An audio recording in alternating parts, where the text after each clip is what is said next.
સાબરકાંઠાના પોશીનામાં ગણેશ ચતુર્થીની ઉજવણી કરવામાં આવી. તારીખ 7/9/2024ના સાબરકાંઠાના પોશીનામાં ગણેશ ચતુર્થીની ઉજવણી કરવામાં આવી તેમજ ગણપતિ દાદાની પ્રતિમા સાથે દરબારગઢમાં નો કોટડીના જાગીરદાર એટલે કે હરેનસિંહ ગોપાલસિંહના હાથે પૂજા કરવામાં આવી તેમજ ઢોલ શરણાઈ સાથે શોભાયાત્રા કાઢવામાં આવી હતી.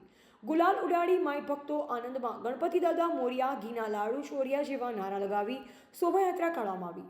સરદાર ચોક થઈ હોળી ચોક થઈ ભગવાન શ્રી નીલકંઠ મહાદેવના મંદિરે પૂજા આરતી અર્ચના કરવામાં આવી તેમજ ગણપતિ દાદાની પ્રતિમાના દાતા પોશીના ગામની બાળા સુજલબેન મહેશભાઈ પ્રજાપતિના હસ્તે ભેટ આપવામાં આવી હતી તેમજ ભોલેનાથ યોગ મંડળના સભ્યો મારા વાલા રિદ્ધિ સિદ્ધિના દાતાશ્રીના નારા લગાવી અને આનંદમાં ખુશ થઈ સાથે 10 દિવસ સુધી રાત્રિના સમયે પોશીના ભોલેનાથ યુવક મંડળ દ્વારા પોશીના ગામના ભગત દ્વારા ભજન સત્સંગનું આયોજન રાખવામાં આવશે. ત્યાર પછી દરેક ગામમાં ખુશીનો માહોલ છવાયો. રિપોર્ટર ગિરીશ પ્રજાપતિ, પોશીના.